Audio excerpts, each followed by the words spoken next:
July in the garden. It's a month of abundance. If the heat is right and the amount of rain is right, but you've got to keep up with harvesting, that's for sure. We have had non-stop zucchini, tomatoes, peppers, berries. Whereas June is the month of weeding, July is the month of harvesting. And that's what we live for as gardeners. I had thought to let this entire video run without any kind of narration. Just enjoy the sounds of nature, but that's not fair. And if you like this kind of long-form content, do like and subscribe. Early in July, it's a berry harvesting time. All the pre-McCain of the raspberries and the black caps gotta go out every other day, and you get a ton. Here I am cutting some twine. Gotta tie up the tomatoes. By mid-month, they were to the top of the sticks. I started the month by harvesting the rest of the cherries. These are tart cherries, great for pies. I froze them. I have yet to use them in anything, but really it was a nice harvest this year.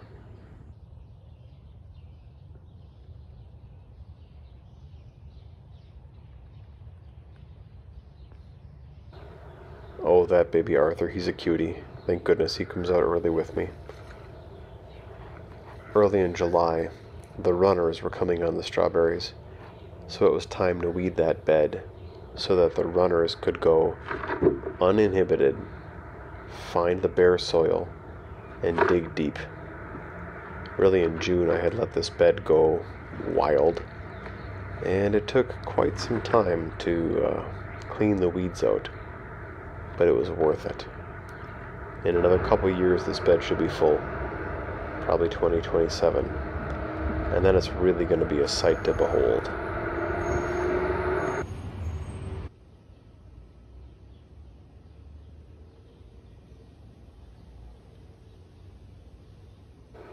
I often equate the black caps to a 4th of July firework explosion.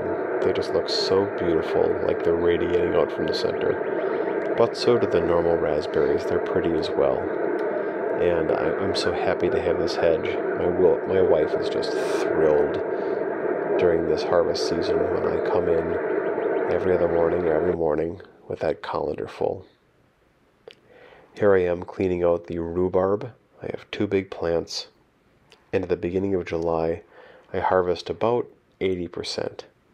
And it continues to grow over the summer, but this initial harvest then, you cut off the leaves, wash it, dice it, freeze it. It's great to process into rhubarb sauce, which is like applesauce, or to save and use in jams. Speaking of jams, the black caps and the regular raspberries are just a fantastic jam combination. One of my favorite. Heavy on seeds, but super high on antioxidants. Just look at that.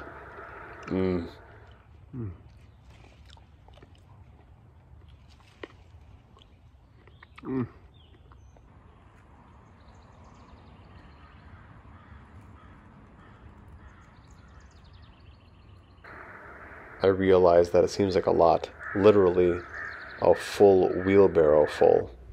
In fact, 2 of them.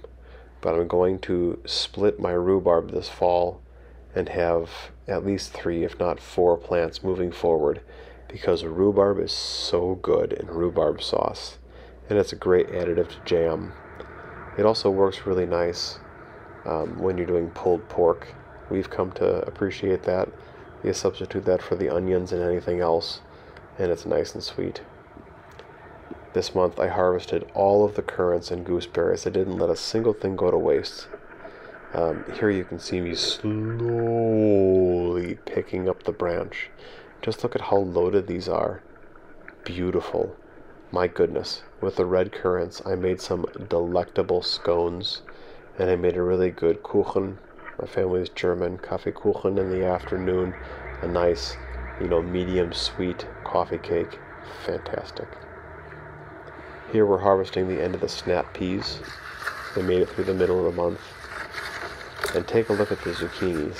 once they start, they just don't stop until either the plant dies or you get squash bugs.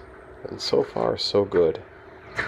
But the peas you can see here, they're brownish yellow. That means they are done producing. So it was time to get rid of the trellises and free up that space so I could get more zucchinis easily.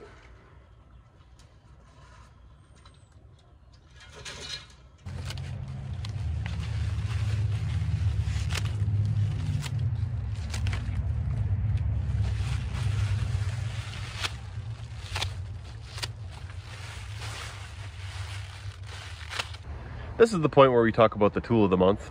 And this month's tool, without a doubt, is any kind of basket or gathering thing that you use to collect and bring in all your vegetables and fruits. You know, I used that basket that I wove last month. I used this wicker basket, colanders, great big, effectively toolbox looking thing that a buddy made me, you name it. But you gotta be getting all this good produce in to process. So anything you can do, any kind of good vessel, something that's artistic and meaningful, functional, doesn't matter. But what good is growing all these things if you don't take the time to bring them in and eat them?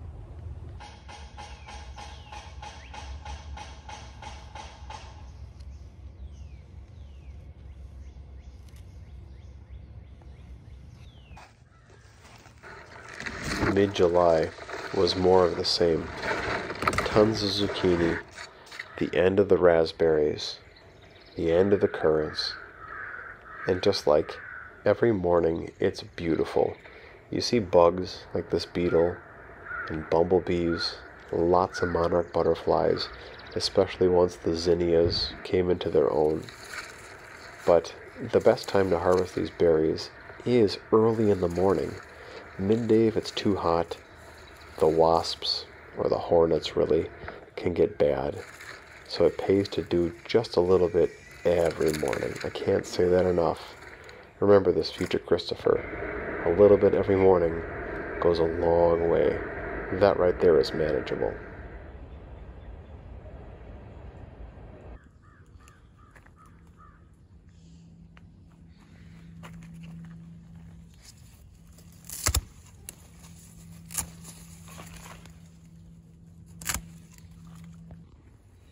Of note, I did clean up the tomatillos here and tomatoes, things that had snapped off in a storm or that were blocking the walking path. It didn't pay, and as you can see, they weren't mature, so I just chop them up nice and thin, add them to the compost, and take in my bounty. We had a great big beautiful storm blow through yesterday. There were tornadoes elsewhere in Wisconsin. Lots of high winds, rain. Great with my new roof. The garden survived just fine. But coming out this morning, it's nice and cool. It's the final harvest of the spring or the early raspberries, the final harvest of the black caps, period. And we're moving into more hardy vegetables. But today, I'm going to take this down. I had left it thinking maybe the beans would recover, but after a little bit of weeding, I realized no, truly there were no beans in there. Nothing but morning glories, which are beautiful. I really do love a morning glory, you see. But once they go to seed, they completely take over an area. In fact, that's why I still have them. Once, I don't know, 10 years ago, when I was more naive, I actually planted them from seed on purpose, and I had a beautiful arch trellis full of morning glories, purples and pinks. It was magical. And I let them go to seed, and now they are an endemic weed, right? Native. They do take over and choke things. So I'm going to get rid of this entirely, and that's fine. One less thing to do in the fall. We'll know what to do better for our beans next year. I mean, oh, here's that camera cut. Look at these beautiful marigolds. I'll have you know that by the end of July, they had grown so well in this pot. They transplanted perfectly. Now here's my beautiful firstborn. How about these so far? You good? Great. So good. You should take a picture like this. I did. Got it. I'm so proud of her in the There's a garden. path down here. This is like a gardening father's dream, just to see her engulfed in the greenery, soaking it all in. Ooh, look at this baby one.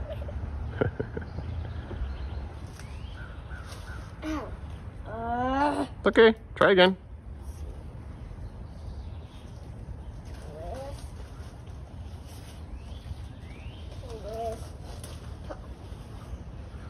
Perfect.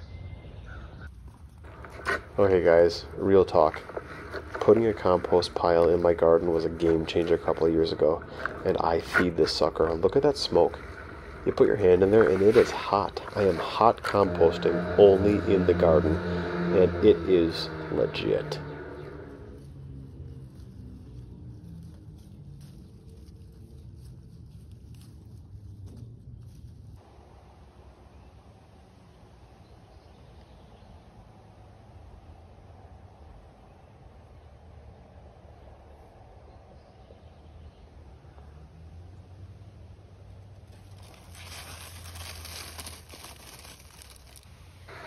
If there's anything to add about late July in my garden, it's that peppers come into their own and tomatoes come into their own.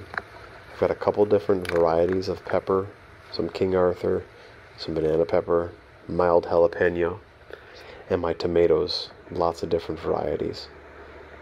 That looks like a lot of cucumber here, but really it's not. I've only harvested maybe 6.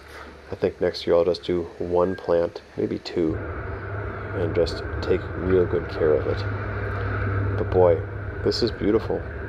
This is the time of year we live for. It's so lush. Just magical. Raspberries are setting for the second wave of harvest in another month. So that doesn't include the black caps. They just have the 1 harvest. All currants, red and black, and gooseberries have been completely harvested. It's the best I ever did any year, actually getting out here and getting them all, not letting them go to waste. I thought you might like to see the giant zinnias. I threw them kind of all over the place, and they'll last for a while. The strawberry bed is filling in, though of course I always expect it could be doing better. Lots of runners everywhere you look. Hopefully they'll fill in this brown space by 2027. The, shall we say, experimental garden bed this year is fully engulfed in this 1 pumpkin plant. But then just look up and take a look at this. Isn't that beautiful? You saw the zucchini in my basket, but you can see we're producing zucchini all the time. We've also hit the point where tomatoes are ripe. If you don't come out every day or 2, the animals will get them. This year I really want to perfect a marinara recipe for canning. Peppers are growing so nicely, and the same can be said for the cucumbers. I don't often give my blackberries the attention they deserve, but we are getting some fruits here too. All of the fruit trees are a disappointment this year. It's not their fault, it's that cold spring we had. Really just a few peaches on this tree and almost nothing else. I have lettuce and kale here hiding in the corner underneath a maple tree, and it's been great because I do a cut and come again method whenever I need it, and it keeps regrowing, and in particular the lettuce has not gone to bolt. To sum up July in 1 word, it would be satisfaction. How happy I am with all of the things I've picked out of the garden. I've got so many things in freezer bags ready to go throughout the year. I've made jams, I've made so much fresh food. Gosh, just tonight alone I'm gonna pick a bunch of tomatoes and make some chili. We made some zucchini skillets and some stuffed zucchini, and I made minestrone soup a few days ago. It's just, you get out all these good harvest recipes. And to me, so many of them seem like winter recipes, like the chilies and the soups. But that's just because we have all this good produce all winter long, and we use it. And it's so satisfying to bring this space in your home in the dead of winter. It's one of the reasons we love gardening. And we get to experience that fresh now, and then remember it later. August is kind of a sad month in the garden. It's a happy month in our family. I've got one of my daughters, my eldest, has her birthday on the 20th. And her birthday really marks the end of me coming out here early in the morning. I do it from Louise's birthday through Charlotte's birthday. That's 4 months, you know, April 20th through August 20th. right at that peak time when you can get up nice and early at the solstice, even before 5 o'clock, come out here and it's light and it's comfortable and you can do so much work without overheating in the summertime, which is an issue for me. And then September, like the average temperatures start to drop where it's just sweater weather all the time. And that's good for getting stuff done, but production starts to wane, you know. I think the biggest challenge for the month of July is having the determination to come out every day or two and harvest things when they're ripe. I did such a good job this year. With the raspberries, it pays to come out every single morning because then you're not overwhelmed picking in too much of an abundance, and then you get this, or at least I get this mental block in my head like, oh, it's too much, where do I even start? So if I come out and I just pick a bit every day, it becomes so much more manageable. And the same goes for the gooseberries and the currants. I would just come out and pick a small colander full, and then I would clean them outside, or the kids would help me clean them. And I would just do that every day or two. And it was such a manageable ordeal. Nothing went to waste. Felt good. And of course, it's always rewarding picking too many zucchini and giving them to your family or people at church. Right? Isn't that the joke? The old joke? Never leave your car unlocked at church in July because you'd come back out to it and there'll be half a dozen zucchini on your driver's seat. So tell me, how is your garden growing? What's been your exciting thing? What are you most proud of so far? What's your biggest experiment? Let me know down in the comments below. And as always, thank you so much for watching. If you like these longer form once a month garden videos, please let me know that too. And until August, happy growing. Bye guys.